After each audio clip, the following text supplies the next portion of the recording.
Next up, for most of Donald Trump's time as president, social media companies let him say whatever he wanted, however he wanted, regardless of whether it was true or whether it put anyone in danger. It wasn't until the months leading up to the election that Twitter and Facebook started adding warnings to some posts, including later Trump's many made-up claims of a stolen election. But after a mob fueled by those lies stormed the Capitol, killing 5 people, Facebook indefinitely suspended Trump's account, Twitter banned him permanently, and a dozen other social media companies followed suit, cutting ties with Trump, as well as top allies who spread misinformation. Amazon also entirely cut off the platform for Parler, a popular Twitter alternative among right-wing extremists, white supremacists, and conspiracy theorists. Trump's Secretary of State Mike Pompeo called the moves dangerous and un-American. Congressman Matt Gaetz called it big tech tyranny. And Donald Trump Jr. declared free speech is dead and controlled by leftist overlords, all said from their still active Twitter accounts, I should note.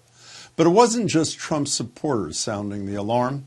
German Chancellor Angela Merkel called Trump's Twitter ban problematic.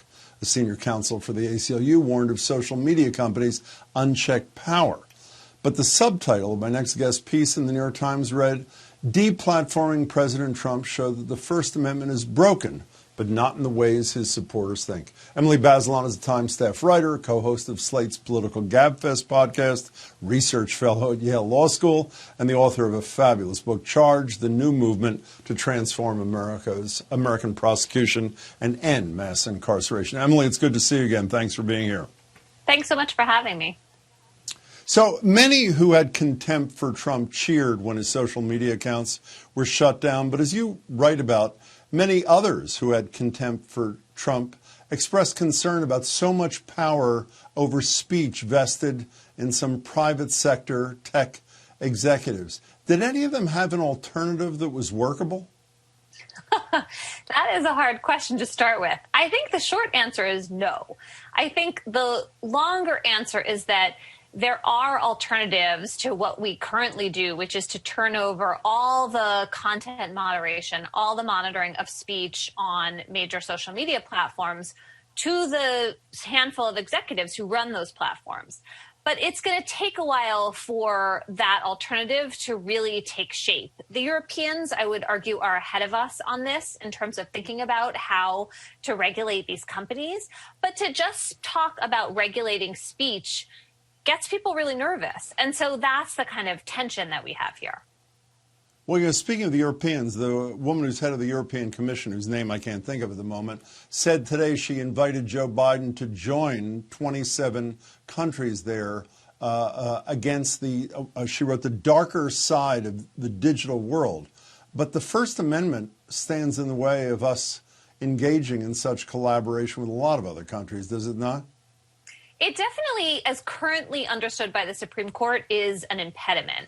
And what I mean by that is that the Supreme Court has become pretty absolutist about free speech rights in the United States. So the Europeans ban certain forms of hate speech or Holocaust denial. We don't do that in this country. That would be pretty clearly unconstitutional.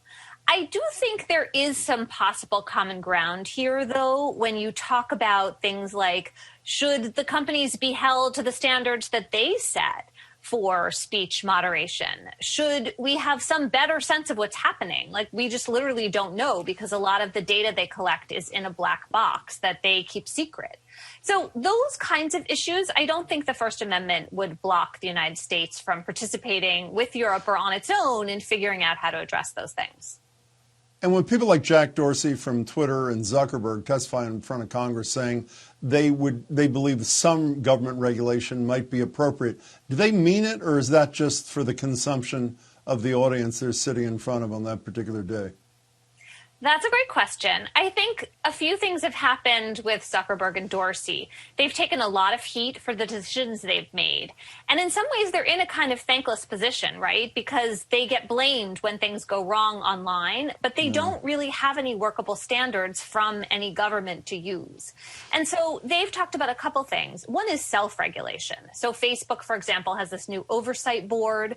It's made up of people who, once they've been chosen, are supposed to be independent. And Facebook has actually kicked to them this question of whether it should continue suspending Trump from the platform. Yeah. So that's a really interesting test of self-regulation.